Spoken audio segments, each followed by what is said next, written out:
ولا تموتن إلا وأنتم مسلمون وقال يا أيها الناس اتقوا ربكم الذي خلقكم من نفس واحدة وخلق منها زوجها وبث منهما رجالا كثيرا ونساء واتقوا الله الذي تساءلون به والأرحام إن الله كان عليكم رقيبا وقال يا أيها الذين آمنوا اتقوا الله وقولوا قولا سديدا يصلح لكم أعمالكم ويغفر لكم ذنوبكم ومن يطع الله ورسوله فقد فاز فوزا عظيما أما بعد فإن أحسن الكلام كلام الله وخير الهدى هدى محمد صلى الله عليه وسلم وشر الأمور محدثاتها فإن كل محدثات بدعة وكل بدعة ضلالة وكل ضلالة في النار Usikum bitaqwallahi wa ta'atihi la'allakum tuflihun.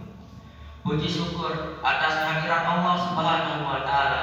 Dialah Allah yang telah ada sebelum tidak ada, dan dialah Allah yang tetap ada meskipun tidak sedang tiada. Salawat beriring salam semoga senantiasa tercurahkan kepada baginda Muhammad sallallahu alaihi wasallam yang telah memperjuangkan agama Islam hingga akhir zaman. Sebelum khatib menyampaikan isi khutbahnya, terlebih dahulu khatib ingin berwasiat kepada kita semua, terlebih khusus untuk diri khatib sendiri, agar kita sama-sama meningkatkan ketakwaan kita kepada Allah Subhanahu wa taala dengan cara menjalankan perintahnya dan menjauhi segala larangannya. Wa tazawwadu fa inna khairaz zadi taqwa. Berbekallah kamu karena sebaik-baik bekal adalah takwa. Jamaah kaum muslimin sidang Jumat rahimakumullah. Betapa banyak seorang manusia di luar sana yang belum memahami apa arti dari hakikat hidup. Mengenai pertanyaan tersebut, sebagai jawabannya dapat kita ambil dari firman Allah Subhanahu wa taala, "Alladzi khalaqal mauta wal hayata liyabluwakum ayyukum ahsanu amala."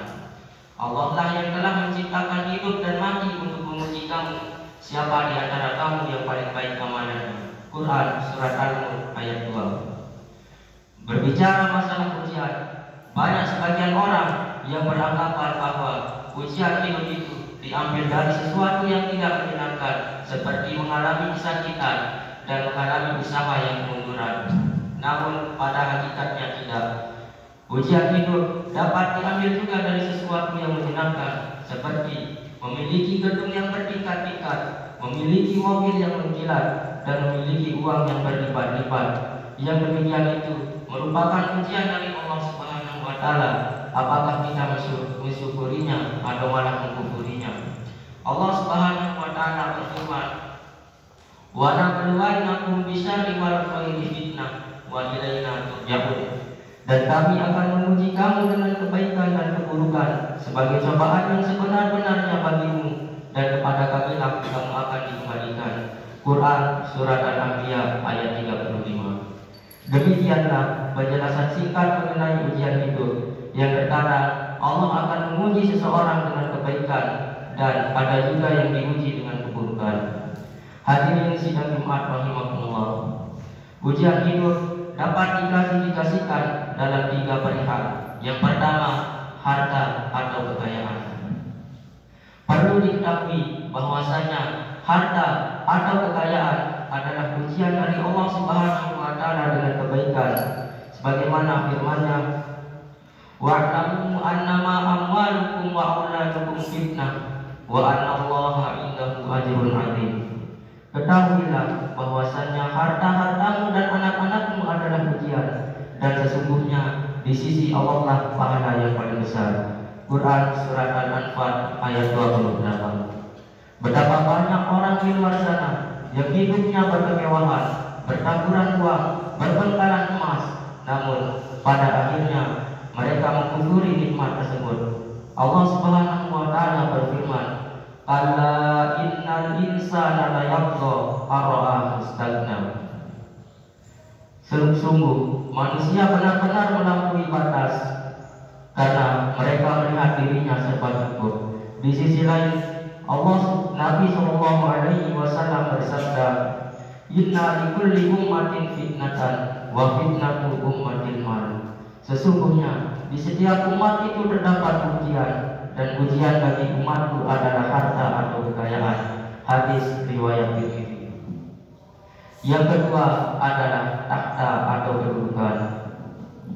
Salah satu ujian yang menimpa seseorang dalam hidupnya adalah ketika ia memiliki sebuah takhta, kedudukan atau jabatan, baik sebagai pejabat pemerintahan, swasta, kepala sekolah, dan lain sebagainya. Tetapi itu memang sudah menjadi fitrah manusia. Dalam sejarah kita sering mendengar bahwa adanya orang yang berbuat zalim, yang berbuat sewenang-wenang ketika ia menduduki suatu jabatan, sebagaimana al-kisah seorang Firaun yang dimana kekayaannya dan kekuasaannya tidak ada yang melebihinya, apalagi menandinginya, dan saking sombongnya sampai dia berani berkata, ana rabbukumul a'la, akulah Tuhan kalian yang paling tinggi. Dengan adanya takhta dan kedudukan tersebut, Firaun menjadi gila hingga lupa diri, dan sampai ujungnya dia membunuh bayi laki-laki, sementara bayi perempuan dia biarkan hidup. Karena Firaun beranggapan ketika bayi laki-laki tersebut tumbuh menjadi dewasa, maka mereka lah yang akan memulihkan kekuasaannya pada masa itu. Hal ini dijelaskan oleh Allah Subhanahu wa taala dalam firman-Nya, wa idna jainakum min ali fir'auna yasumunakum su'al adab yuqatiluna abna'akum wa yastahyuna nisa'akum wa fi dzalikum bala'un min rabbikum azim.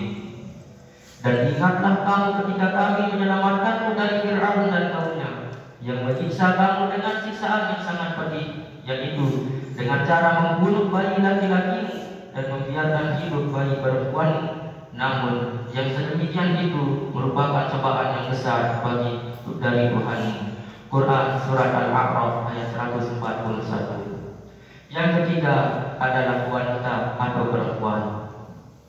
Hadirin sidang Jumat rahimahullah. Salah satu rasa naluri yang dimiliki oleh manusia yang normal adalah yaitu adanya rasa cinta terhadap lawan jenisnya. Pria menyukai seorang wanita dan wanita menyukai seorang pria. Allah Subhanahu wa taala berfirman, "Zuyyina lin-nasi hubbus syahawati minan nisa." Dan dijadikan indah pada pandangan manusia itu kecintaan kepada apa-apa yang diinginkannya, yaitu wanita. Namun pada hakikatnya seorang pria mampu menahan rasa cintanya terhadap wanita. Begitu juga sebaliknya, seorang wanita mampu menahan rasa cintanya terhadap pria. Nabi sallallahu alaihi wasallam bersabda, "Ma taraktu ba'di fitnatan adarra rijali minan nisa'i." Sepeninggalku tiadalah ujian yang lebih berbahaya bagi kaum pria kecuali godaan wanita. Hadis riwayat Bukhari dan Muslim. Hadirin sidang Jumat rahimahullah. Kesimpulannya adalah kita adalah manusia sebagai makhluk Allah. Tentunya kita harus mengetahui bahwasanya kita akan diuji oleh Allah Subhanahu wa taala dengan berbagai cara, baik dengan kebaikan yang di dalamnya ada kebahagiaan dan keburukan yang dimana di dalamnya ada kesengsaraan dan penderitaan. Barakallahu li wa lakum fil Qur'anil azim wa nafa'ani wa iyyakum bima fihi minal ayati wa dzikril hakim wa taqabbala minni wa minkum tilawatahu innahu huwas samiul